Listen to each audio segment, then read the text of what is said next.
자, 대통령의 글이 또 올라왔습니다. 자, 요약해 보겠습니다. 기존 다주택자도 신규 다주택자와 같은 수준으로 대출을 더 강하게 묶겠다.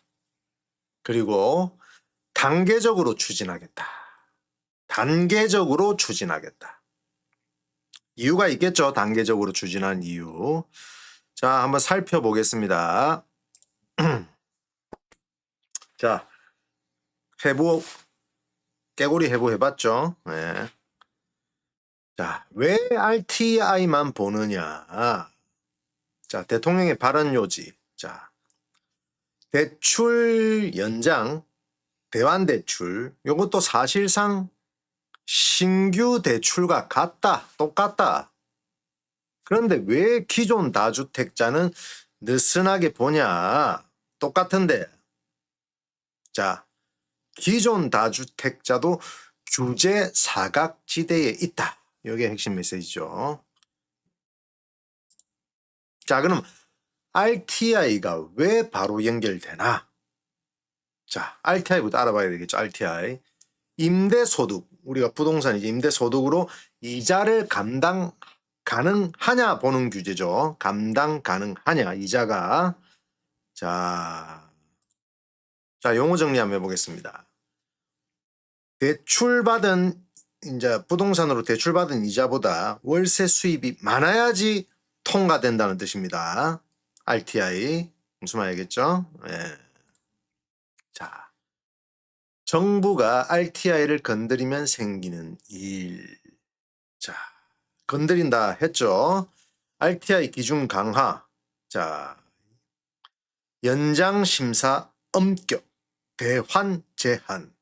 자, 그러면 기존 다주택자가 대출 연장이 이제 어렵게 된다. 이런 말인 거죠. 추가 대출이 막히고 상환 압박이 오고. 자, 즉 대통령께서는 기존도 보겠다. 현실적 RTI, LTV 같은 여신을 규제하겠다. 이런 말이죠. 기존 똑같이 가겠다. 이런 말이죠. 자, 기존 다주택자도 동일하게 규제하겠다. 이런 말이죠. 자, 기존 다주택 대출 연장 대안도 신규 다주택 규제와 동일하게 하자. 이런 방향이죠. 자, 예전에는 지금까지는 신규 다주택 매수는 규제가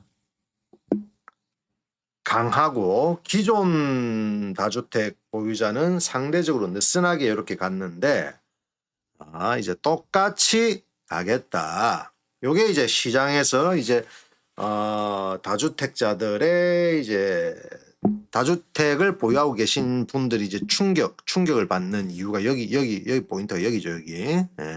똑같이 가겠다. 기존 다주택자도. 자, 단계적으로 가겠다. 충격이 있기 때문에 느슨하게 조금 이렇게 조절을 해주겠다. 방향은 강화지만 속도는 조절을 해주겠다. 너무 한 방에 가면 충격 받으니까, 맞죠? 그러나 방향은 규제 강화로 확정이 된 겁니다. 대통령의 발언은. 자, 최종 목표 선언 부동산 불로소득 공화국 혁파. 요게 정책 철학이죠. 자, 뜻이 뭐냐? 투기 수요 억제를 하겠다. 임대 갭 투자 구조에 비판적인 시각을 갖고 계시다. 시장보다는 분배 형평 프레임을 씌우겠다. 자, 이거는 뭐 국민의 뜻과 일치하는 부분도 상당수 있습니다. 맞죠? 자, 시장이 느끼는 신호. 어떻게 느낄까요? 기존 다주택도 계속 압박한다. 대출 레버리지 더 어려워질 수 있다. 이제 레버리지로 계속 집 못 산다는 거지. 뭐 그런 말이잖아. 이거는 쉽게 말해서. 맞죠? 임대 사업자 구조도 영향 가능. 빌라 오피스텔 시장 민감하다. 뭐 이거는 당연한 거고요. 자, 그래서 댓글이 어떻게 달렸냐. 다주택 규제는 지방 빌라 임대 시장만 때리고 고가 1주택은 보호하는 불균형 정책이다. 자, 이거 한번 알아볼까요? 맞는 말인 것 같은 맞죠? 자, 지방은 이 댓글의 요지가 이거죠. 지방은 100채를 모아도 100억이 안 된다 이 말이야. 한 채 1억도 안 된다 이 말이라. 그런데 서울 소형 빌라도 잘 안 팔리고 고가 주택은 잘 팔린다. 자, 이미 약한 시장까지 과도하게 규제하고 있다. 이런 거죠. 타겟을 잘못 잡았다는 거야. 타겟을. 어? 자, 정책의 형평성에 문제가 제기된다는 거죠. 맞죠? 지방과 비교했을 때, 지방과 수도권 비교했을 때. 자, 주장. 다주택은 세금 대출 강하게 규제한다. 고가 1주택은 혜택 유지한다. 결론. 문제는 주택 수가 아니라 고가 자산 편중인데, 어? 자잘한 다주택 강하게 규제하면은 형평성 문제 제기되지 않냐?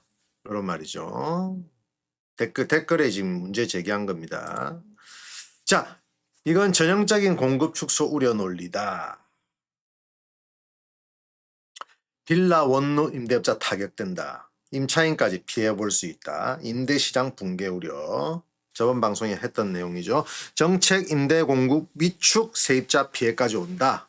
이런 말이죠. 그러니까 다주택자를 이렇게 타겟을 두면은 요런 이제 주거 이런 서민 주거 이제 임차인들, 임대업자들이 타격을 받을 수 있다. 이런 내용이죠. 네, 이거는 이제 전 방송에도 한 거기 때문에 넘어가겠습니다. 자, 이 댓글들의 논리적 강점. 설득력 있는 지점이 있어요. 자, 지역별로 틀리죠. 맞죠? 지역별로. 이건 사실입니다. 자, 그리고 빌라와 지방시장은 이미 약세 구간 많아요. 예. 그리고 임대 공급 위축 가능성은 정책 리스크로 자주 거론됐고 주택 수와 자산 가치의 대결, 형평 논쟁은 실제적으로 정책 쟁점입니다. 네, 이런 게 이제 이런 걸로 이제 댓글을 다신 거죠. 자, 여기에 대한 이제 반론 포인트가 있다는 거죠. 대통령 정책의 목표는 레버리지 투자 억제다. 정부 논리는 보통 이겁니다. 가격이 아니라 과도한 부채를 끼고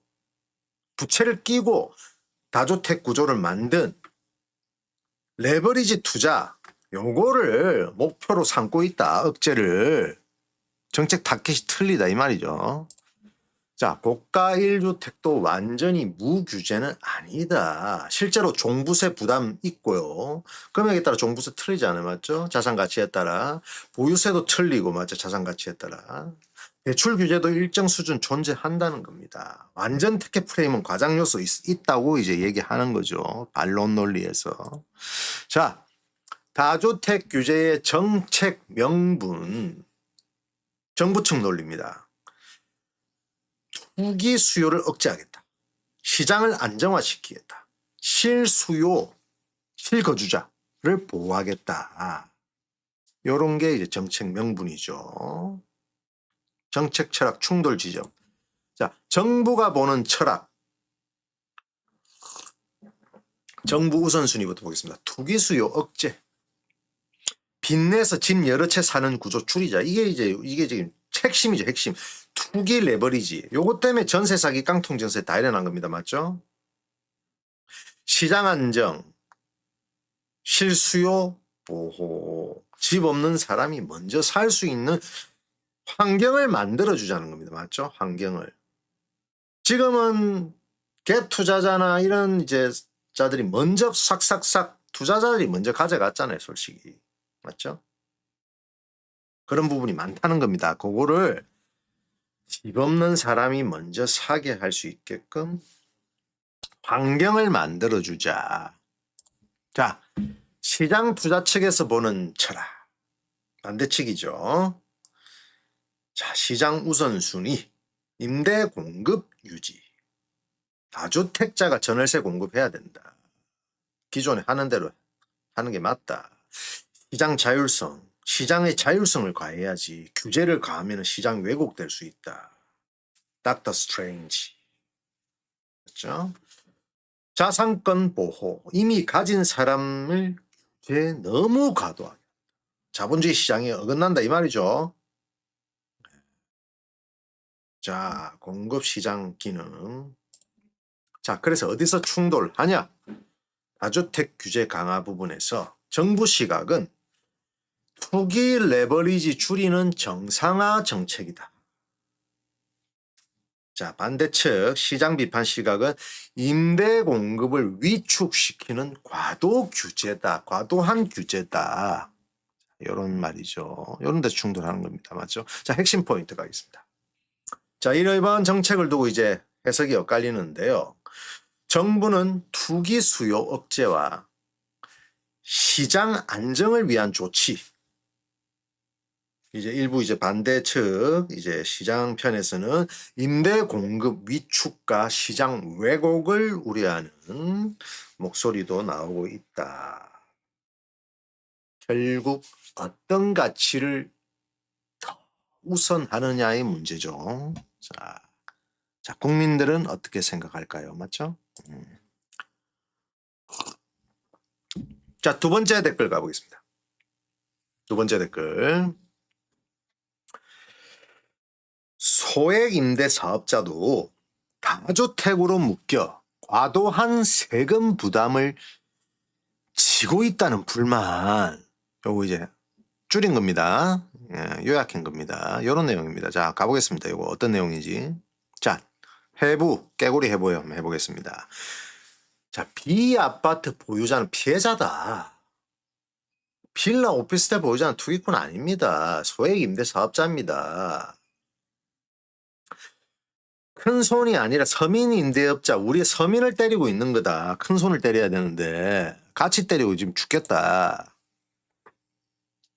자, 실제 많이 나오는 비판, 실제로 많이 나오는 비판.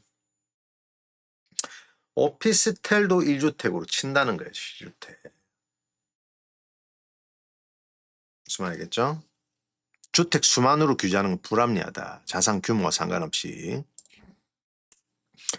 15억 아파트 매수는 보통 취득세이자 보통 1에서 3%대인데 다주택자가 됨으로 인해서 30년 된 아파트도 15억 평가할 때 취득세 12%씩 낸다 이 말이라 지금 다주택자한테는. 네.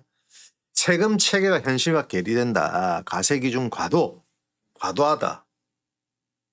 정책 과중이다. 이런 말이죠. 자, 이 댓글에 타당한 지점이 있습니다. 비아파트 임대 사업자 중 소액 투자자 실제 존재하고 있죠. 예, 있습니다. 맞죠? 젊은 청년들 많아요. 맞죠? 오피스텔 같은 거 이제 하나 사서 이제 세 주는 방식 그런 거. 그럼 2주택자가 된다는 소리잖아. 맞지?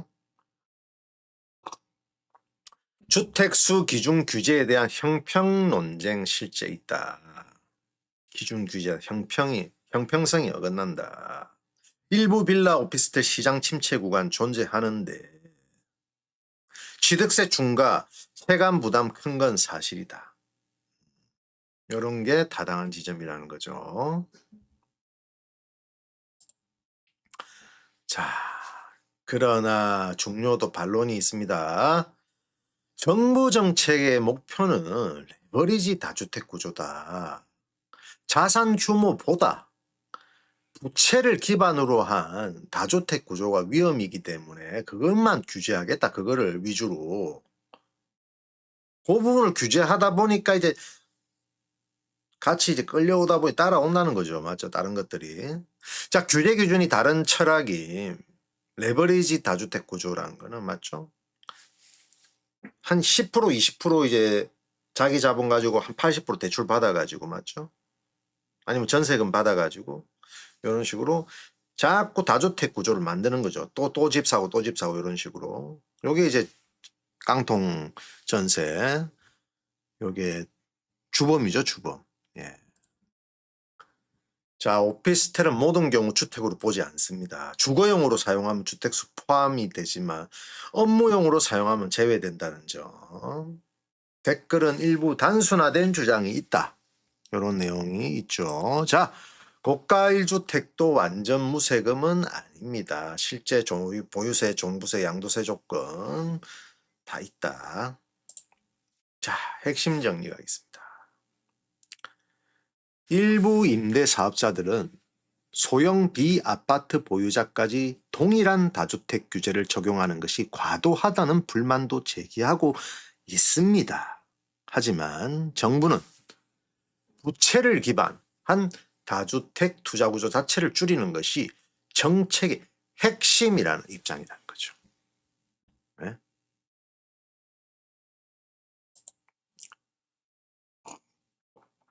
자, 세 번째 댓글 가보겠습니다. LH 전세 임대 사는데요. LH가 2년 재계약마다 법정 최고 금액으로 전세금 올려대는데 부담스럽습니다. 요거는 이제 아주 공감 가는 댓글이죠. 맞죠? 우리 국민들한테. 이제 임대 아파트로 많이 들어가실 텐데 전세 임대 사는데 지금 현재 규정이 이렇게 돼 있다는 거죠. 2년 재계약마다 법정 최고 금액으로 전세금 올려대는데 부담스럽다. 요거 한번 알아보겠습니다. 요거는 공감하실 부분이 굉장히 클 것 같아요. 맞죠? 저도 공감하고 있습니다. 자, LH 전세임대 보증 왜 2년마다 오르나? 구조를 아셔야 됩니다. 집주인과 LH가 계약을 하고 LH가 세입자에게 재임대하는 방식이 중간 입장에서 있기 때문에 요런 게 나타난다는 겁니다. 일단 중간 입장이란 거 아셔야 돼요. LH가 중간 입장, 집주인은 따로 있다는 거죠. 자, 보증금 인상 이유. 자, 전세 계약은 갱신 시에 일정 범위 내 인상이 가능하다. 법정 증액 범위 반영이죠. 법정 증액입니다. 법정으로 정해져 있는 거예요. 자, 보통 시장 전세가 상승 반영. LH도 마찬가지로 시장 전세가 기준으로 재산정한답니다. 자, 제도상 정상 작동 부분입니다. 이건 재계약 때 보증금이 오르는 이유를 이제 법정 증액 범위 부분에서 반영한다는 거. 자, 요거 첫 번째고요. 지역별로 전세 상한액 존재가 있답니다. 요거는 LH 들어가시면 사이트 들어가시면 나와 있습니다. 지역별 지원 한도가 있습니다. 문제는 집값 전세가 상승인데 지원 상한도도 조정. 재계약 시 보증금 맞추는 과정. 그래서 체감상 올린다는 느낌이 난다는 요런 체감상 느낌이 난다는 요런 부분이 있다는 거. 자, 요게 이제 가장 이제 현재 관행 부분에서 조금 문제가 있다. 법정 최대치까지 올린답니다. 아까 이제 댓글하고 맞죠? 일맥상통한 부분이죠. 자, 가능 범위 내에 최대 인상 적용되는 경우가 많다. 자동으로 느껴진다. 운영 간행으로 논란이 되고 있다. 요거는 맞죠? 장관님께서 국토부 장관님께서 조금 알아보셔야 되는 부분이라고 봅니다. 맞죠? 예. 대통령께서는 알고 계실 거예요.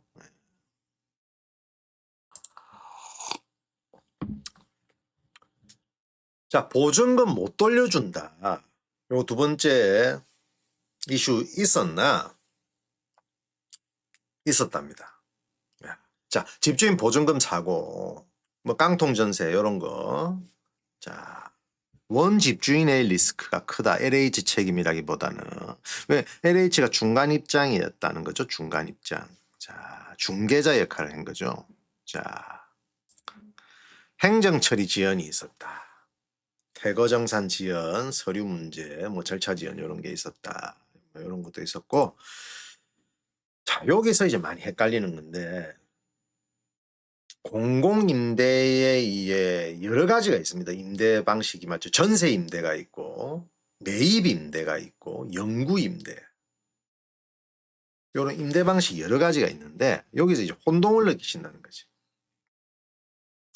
근데 이제 자기가 이제 어떤 임대에 따라 이제 정책이 틀릴 거 아닙니까? 이 구조가 다른데 사용자들이 묶어서 이제 불만 제기하는 경우가 많기 때문에 요런 부분에서 이제 헷갈리신다는 거죠.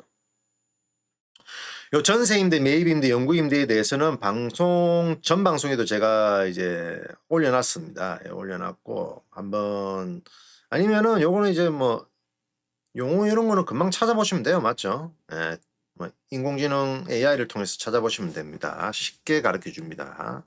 그래서 내가 어디 임대에 속하는지 알아보셔야 된다는 거죠.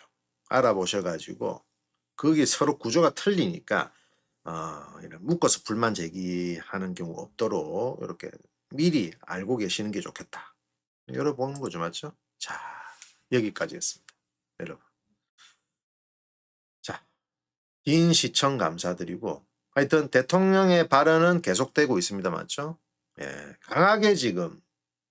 강하게 밀고 나가고 있습니다. 예. 여러분은 어떻게 찬성이십니까? 반대이십니까?